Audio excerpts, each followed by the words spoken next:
What's up, everyone? This is Paul DuPont with Hard Lens Media coming at you with another perspective. We were asked to see if we could track down video of Joe Biden admitting that he lied about his involvement in the civil rights movement.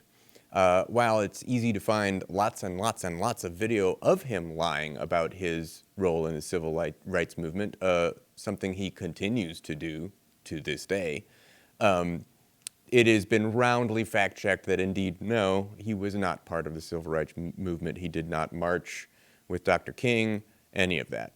That said, I found this awesome compilation video of him lying from back when he ran the first time in the 80s. Check this out. Democratic presidential candidate Joseph Biden today faces a controversy. 3 weeks ago at a debate at the Iowa State Fair, he used phrases identical to those delivered by British Labour Party leader Neil Kinnock. Biden seemed to be claiming Kinnock's vision and life as his own. Why is it that my wife, who's sitting out there in the audience, is the first in her family to ever go to college? Why is Gladys the first woman in her family, in 1,000 generations, to be able to get the university? My ancestors who worked in the coal mines in northeast Pennsylvania don't come up after 12 hours and play football. 8 hours underground, and then come up and play football. It's because they didn't have a platform upon which to stand. There was no platform upon which they could stand. The notion that every thought or notion or idea you'd have to go back and find and attribute to someone, I think is, quite frankly, ludicrous. The problem here is that Senator Biden told his audience he'd just been thinking about these things, and he failed to give any credit at all to his famous British speechwriter. You know, I was thinking on the way over here.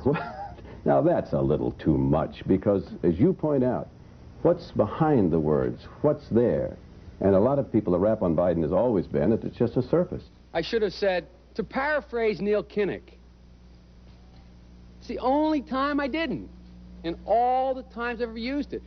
But CBS News found a tape of a second instance. It reappeared in the New York Times with a new charge, that Biden had appropriated a famous litany from the late Robert Kennedy about what the gross national product cannot measure. It cannot measure the health of our children, The health of our children, the quality of our education, the quality of their education, the joy of their play. or the joy of their play. Biden gave Kennedy no credit. He has also quoted or paraphrased John Kennedy, Hubert Humphrey, and British Labour Party leader Neil Kinnock, all without credit. Joseph Biden admitted today that he committed plagiarism when he was in law school. He said it was a mistake, but that it was unintentional. He quoted 5 pages of someone else's work without proper citation. I've done some dumb things, and I'll do dumb things again. He was given an F. So, ladies and gentlemen, I've been dumb. To the political community in Washington, it all seems of a piece. Plagiarism at law school, plagiarism on the stump. The great communicator. Strike that. The great imitator. You don't steal verbatim, or when you do, as he did 99% of the time, you give credit. Biden's critics say he sells himself as a man whose words and visions can inspire a new generation in politics. But if the thoughts, phrases, and visions really belong to others, it's a form of false advertising. Is it a wise idea, though, to take something that personal, anyway, from another politician and try and appropriate it to your own campaign? I think it was a stupid thing to appropriate material that was really very personal, that was someone else's. Most people didn't know who he was, you know, Joe Biden, and now they're going to say, oh yeah, he's the guy who plagiarized. That's a lot of people. Politically, that's devastating. These clips are devastating. He looks like a Joe Biden wind-up doll with somebody else's words coming out. If they're going to do things that are stupid as well as immoral, then they're probably too dumb to have the job of president. Voters are going to have to decide whether he was dishonest or dumb. Senator Joseph Biden. Sit down and compare my IQ to yours if you'd like, Frank. Joe Biden was victimized by the truth. Bye-bye Biden. He may not know it yet, but I think this is going to be very difficult for him to recover. Is Joe Biden dead meat, yes or no? I think so. Bob? It's in terminal condition. Terminal. Eleanor? Yes, unless he comes in third in Iowa. Morton? Dying. I say dead. So that's Joe Biden lying through his teeth, and a number of reporters back in 1988 pointing it out. Yep. So he's a plagiarist, and he lies, and he's gonna lie again, according to him. So going to keep pointing out that he is continuing to do that. As I already mentioned, the civil rights thing is a thing he keeps lying about that he seems to not want to come clean on. It seems like the lesson that he learned was not that lying is bad, but that admitting that you're lying is bad. So he's just doubling down, tripling down, quadrupling down over and over and over again when it comes to the civil rights stuff. But the plagiarism is pretty juicy. It's very, very funny to watch him plagiarize politicians, extremely popular politicians, mostly from England, which I think is interesting. And the fact that he basically admits to lying and that he's going to continue to lie and make mistakes. He tries to brush it off and make himself sound more relatable and more human. But ultimately, he's just deflecting the fact that he lied, and it ended up not working out very well for him.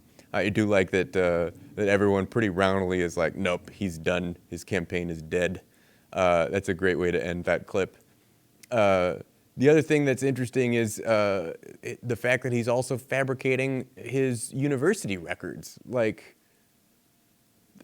why would you even try that? Like, that's a thing, that's a specific thing that people can look up, right? You might be able to get away with plagiarizing something for a little while until somebody out there goes, you know, I've heard that before. Particularly when it's another politician, so you already have a lot of very politically minded, politically observant people who are going to go, I think I've heard that before. It reminds me a little bit of Herman Cain when he plagiarized the theme song to the Pokemon television show. But that was, I mean, in the age of the internet, people are going to notice something like that. So plagiarizing is bad. There's a whole interesting sort of sub-analysis of like you hear this sometimes when people talk about joke stealing. And, you know, I'm sure there are like words and phrases, even on the show that we've shared before, that I've probably picked up from years and years of watching YouTube commentators. And I don't mean to step on anyone's toes if I use one of those phrases. I like to credit where I got it from, or if I can't remember where I got it from, I will say something like, I heard this somewhere, I can't remember where. So if I end up saying something that you've heard somewhere else before, feel free to let me know. We're trying to do our best here not to plagiarize anything, and I do want to give credit where credit's due, but these thoughts are my own. These come out of my brain and come out of my mouth and into this microphone and directly to you. So that's Joe Biden being a liar, lying away, just lying away, and hoping no one will notice, and then doubling down when they do. So Iowa, huh? Oof.